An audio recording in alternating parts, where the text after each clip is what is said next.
All right, it's 4 p.m., so you know what that means. Johnny Mac in the house to talk football. Eagles, big win last night in overtime against Eli and the Giants. Ryan Rothstein and Broads filling in for MG here in the studio. Mosher is out. We're taking you the rest of the way up to 6 p.m. Still plenty to dive into, and I'm sure John McMullen has a lot to say and recap, as he always does. So we'll bring Johnny on now on the Boardwalk Honda hotline. Johnny Mac, what's up, man? How you doing? Tired. Yeah. Nothing like watching two bad football teams until late in the night. And we got extra football. That's exciting. We did get extra bad football, so exciting. The Eagles get a win. It was a tale of two halves, and we'll dive plenty into that because there's a lot to dissect. But first, before we get into all that, I do want to start with some injuries, and you have an article. You have a few articles up on 97.3ESPN.com today, but one of them titled, Jeffery has a significant foot injury. So with this Eagles team, you're never going to get any type of inside information on a player that's hurt, but what do you know about the Alshon Jeffery injury and what does significant really mean? Well, he's done for the season, and we kind of knew that last night. If you're reading my gamer, that was the early indications, and Alshon heard something pop. It was a non-contact injury. So really the questions now are, what is the exact injury? It's a foot injury described by the team. Could be a Liz Frank injury, but as Doug said, it's significant. They're waiting on one further test before they declare, but he's going to be on injured reserve. He's not going to be back this season. Just another hit for what has been the worst receiving corps in the NFL. And you know Deshaun Jackson, no Alshon Jeffery, Nelson Aguilar still dealing with the knee injury. It's ugly, and the Eagles got to move forward without him. Yeah, another guy down. Alshon Jeffery's been in and out of the lineup all season long. He had a nice game a couple weeks ago, but looks like they'll be moving forward, as you say, without him the rest of the way. Lane Johnson, another key injury note. Any new information there? What do you know? Well, Lane has a high ankle sprain, and he's labeled as week to week. Now, typically when Doug uses that week to week terminology, it means a multiple week injury, but I know Lane Johnson, he might be the toughest guy on this team. I don't expect him to play this week, but I do think he's already got week 16 circled on his calendar. So my guess is the Eagles will try to cobble through with Big V, Halapoulivaati Vaitai at right tackle against the Washington Redskins on Sunday. And then Lane is certainly going to give it a go, I would think. I can't imagine if it shapes up that way, the Eagles beat the Redskins. That essentially will be the game for the NFC title. He's going to try to play. There's no guarantee he can play through it, but I guarantee he's going to try to play. Yeah, we all know how the Eagles have looked without Lane Johnson healthy and in the lineup on the offensive line there. So we'll see what happens with Lane. But transitioning back to what actually took place last night on the field, John, and I mentioned a tale of two halves there. And we talked about Doug Peterson leading up to last night, his extra intense preparation, I guess you can call it, a day with pads that he typically wouldn't go with pads, although it was a longer week. Not consulting with his leadership council on that decision and a few other decisions. The sky was falling in Philadelphia. Let's just be blunt. And that team comes out in the first half, and it looks like they were, already planning their trips to Cancun during the playoff schedule. It looks like that they rolled over and didn't have any fight or any type of momentum to battle in that game. And then the third quarter took place, and fast forward to Doug Peterson's press conference, and he said the following: that game was Carson Wentz's best game of his entire career. And you talked about this as well on 97.3 ESPN.com with an article posted today, a new Wentz norm. So what are your thoughts on Carson Wentz last night and what Doug had to say? Well, if you read the piece, yeah, I thought it was kind of absurd that Doug said that. But I think there's a couple reasons why. I mean, come on. We're talking about a guy in his fourth year, near the end of his fourth season. Could have been the MVP in 2017 if he doesn't get injured. And you're saying his best game is against a 2-11 team where you need to rally in the fourth quarter and overtime to beat them. You should all hope that's not the case. Now, that's not saying he played very well. That's not the point. But if you want to put that down as a signature win, we talked about style points yesterday. You and I and Jeff, there were no style points in that game. I mean, that's does everyone forget that's a 2-11 team? And I had basically one card in the deck, and they kept going to it over and over. Darius Slayton deep, and I give Mosher credit for saying that. He was on that, and I blame Jim Schwartz for not realizing that's essentially all Eli Manning could do. So once the defense stops and realizes, look, we got to play cover two, we got to play more zone, that stopped anything the New York Giants could do offensively. They got 29 yards in the second half total. They couldn't stay on the field. If you look at the numbers, I think the underreported fact about that game is 89-52. That's how many plays the Eagles ran offensively versus the Giants. The Giants were leaking oil down the stretch. That's why you have touchdown, end of the fourth quarter overtime. They had nothing left. They were on the field the entire second half. So all of that played into it. But you do have to give Carson a ton of credit for persevering with what he had. And it's basically Zach Ertz and a bunch of practice squad guys, Boston Scott, Greg Ward, Josh Perkins. So I from that standpoint, from carrying the team, pat him on the back, well done. But that's a game you got to win. You can't cite any game against a 2-11 team and say that's some kind of signature. You can't do it. No, it's absolutely, it makes you cringe. It's cringeworthy. That's the best way to describe it. When you first, whether you were watching it live or you read it somewhere online, when you see that from Doug Peterson, you're like, what? But for me, it's not a signature win, but can you maybe agree with this thought that it was avoiding a signature loss? Like the narrative and everything that we would be talking about today if Carson, and the practice squad guys, the Island of Misfit Toys, do not do what they do, what we would be talking about today. So he at least stepped up, made big plays, had a great second half, be it against a horrible, 2-win team. But he did do what he needed to do, like you said, and that's something we haven't really seen from him yet this year. Yeah, and I also pointed out in my piece, and I encourage everyone to go to 973ESPN.com. There's two parts of this, and I do believe there's a valuable thing that Doug Peterson was trying to accomplish by saying that.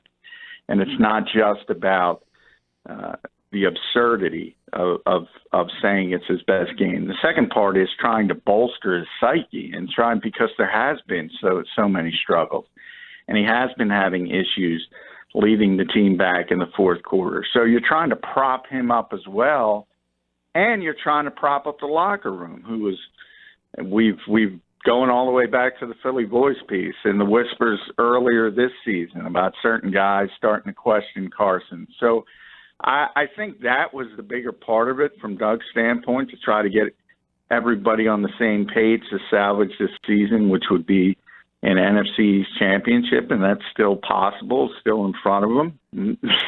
Some say it might be more likely than not at this point.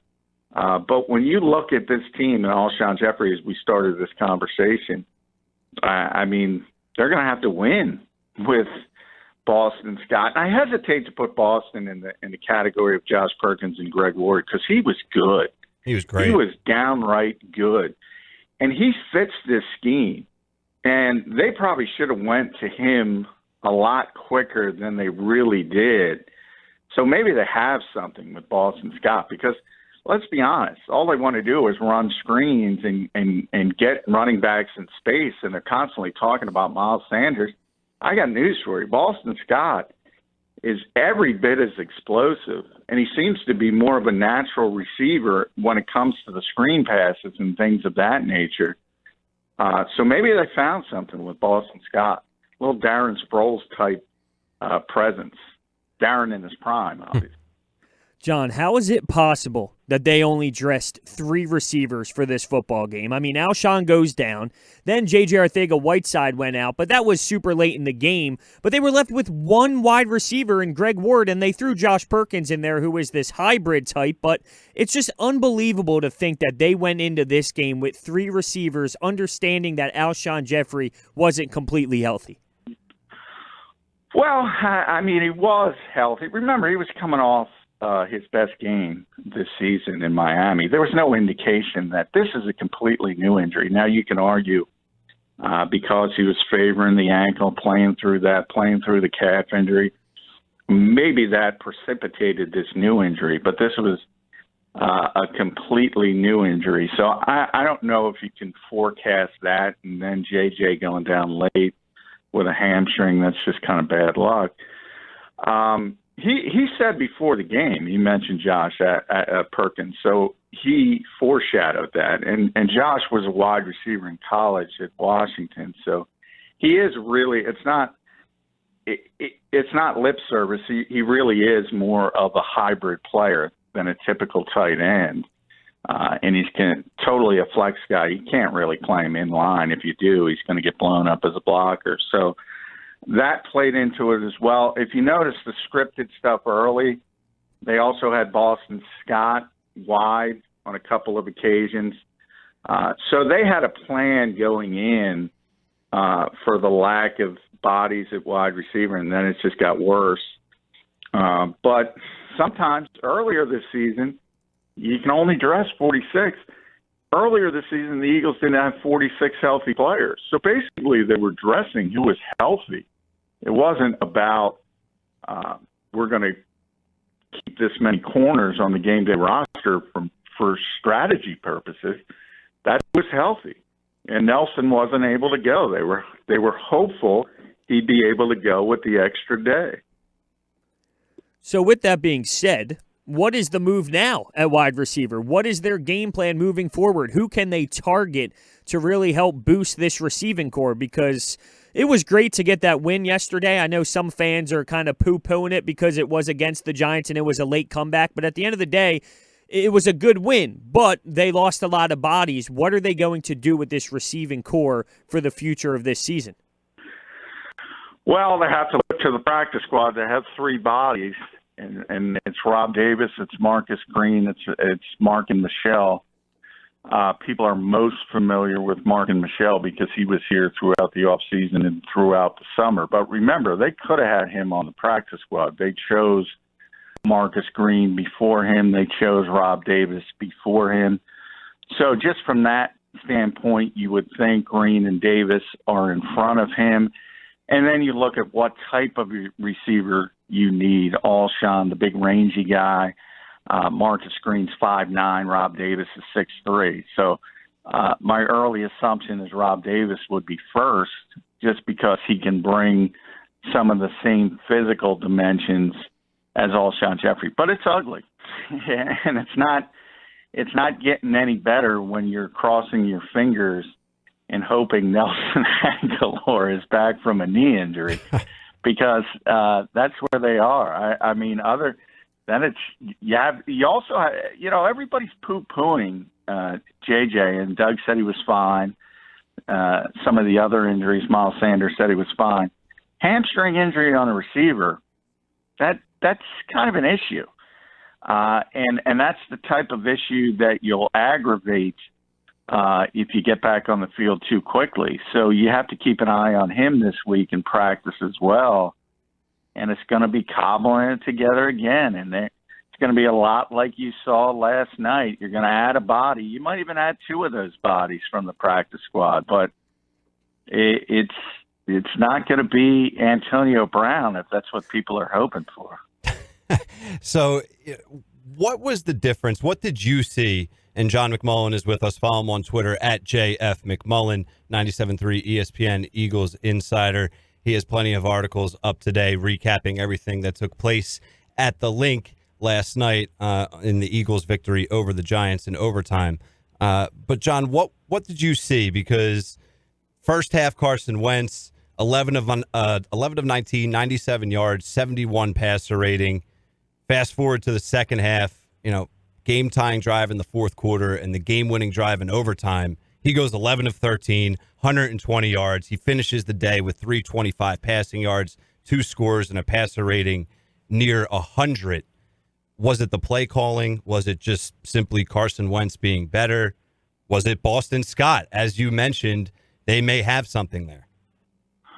Yeah, I thought it was two things. I thought it was Boston, and I thought it was what I said before, the defense completely shutting down the Giants. And then all of a sudden you had a bad defense to begin with that was playing over its head, leaking oil, as I said, late because they were on the field. 89 plays the Eagles ran, which is a heck of a lot.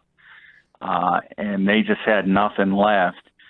And also from the Giants' perspective, I mean, 2-11 teams are 2-11 for a reason. And you look at the other side, and you have no reason to think Boston Scott is going to break out and have 128 all-purpose yards. And you see Greg Ward and you see Josh Perkins, and you see what this league has done to Zach Ertz basically all season to take him out and double teaming him on third downs, and they don't double team Zach Ertz. I mean, what are you doing if you're the New York Giants? But as I said, 2-11 is 2-11 for a reason. And if you don't take Zach Ertz away, when the other options are named Perkins and Ward and Scott, I don't know what you're trying to accomplish. Yeah, I guess that's they're just doing what got them there, John. What got them to 2-10. They're sticking with it. So good on them. But plenty to talk about with the offense alone. But I do want to transition and touch on the defense from the Eagles' standpoint, because once again, definitely a tale of two halves. Slayton goes off. It seems like Eli was sitting on the sideline all this time and just looking at him as the guy, as someone that can be used as a weapon and a deep threat, especially against this Eagles defense and the secondary. So with that said, what is this defense? What do we make of them now?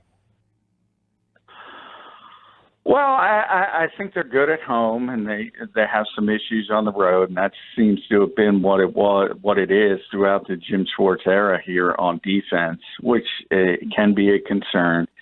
They're susceptible, obviously, to the deep ball. It's Darius Slayton's just the latest. We've seen it time and time again. I said, that was Rasul Douglas versus Stephon Diggs all over again, except that Ronald Darby's supposed to be better than Rasul Douglas, and Darius Slayton isn't Stephon Diggs. So to let that happen 3 times, and people would look at the 2 touchdowns, there was a third play that went for 42 yards. All in the first half, time and time again, and not adjust. I got to blame that on Jim Schwartz. The good news is he did adjust at halftime, and he just put a safety over the top. And what I said before, that was the only card in Eli Manning's deck. He couldn't do anything else. So they should have made the adjustment much quicker, and you probably have a 7-10 point game for the Giants. Took them too long. And the Eagles had to fight back how they fought back. Shouldn't have been that difficult. So there's some good and there's some bad. But once they figured it out, 29 yards in the second half, that's pretty good, even against Eli Manning, even against the Giants. That's good against any NFL team. Sticking on the defensive side of the ball, Jalen Mills went out for a little bit of time. Rasul Douglas had to step in there, and he left the game as well, to the point where we had to rely on Sidney Jones to make a big-time play. But what's going on there at the cornerback position as of, I guess, post-game? Well, I think everyone in Philadelphia has overrated the corners. They have a bunch of NFL corners who are below average. But they're NFL corners. They belong in the league. They're competent players, but they're almost all the same. And they all have maybe different deficiencies, but it doesn't matter if you're trotting out Jalen Mills has more of the makeup of a corner. I think that's what makes him stand out for Jim Schwartz, and I think he is the best corner on this team.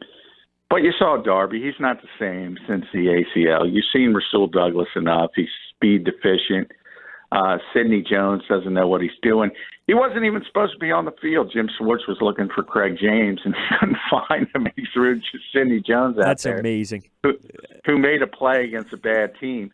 Craig James is a great special teams player. Cravon LeBlanc. Remember, people act like Cravon LeBlanc is, I don't know, Mike Haynes, and he was on the street in November of last year after getting waived. So it's like I said, it's a bunch of below-average corners, but they have a lot of them.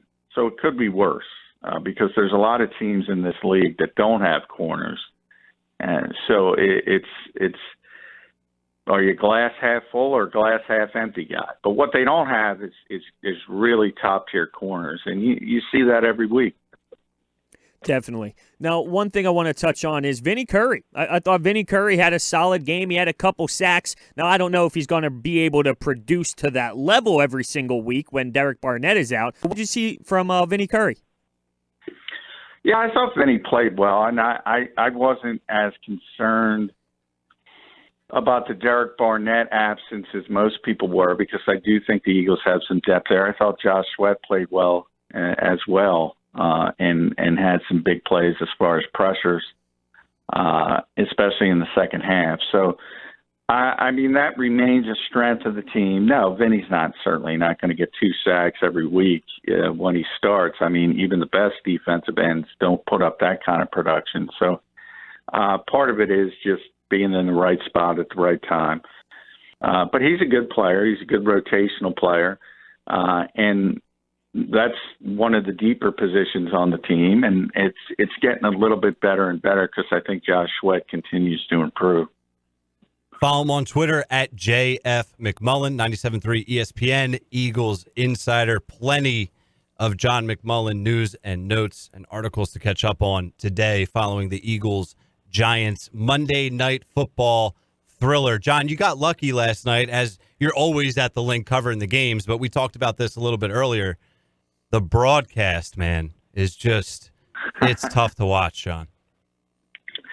You know, I met Booger at practice last week. He's a really good guy. But, yeah, I know people don't enjoy that Monday Night Football broadcast. I know. I guess I am lucky because I don't really pay attention even when I am watching football. I don't really pay attention to the announcers. I do recognize that Tony Romo's really, really good at it.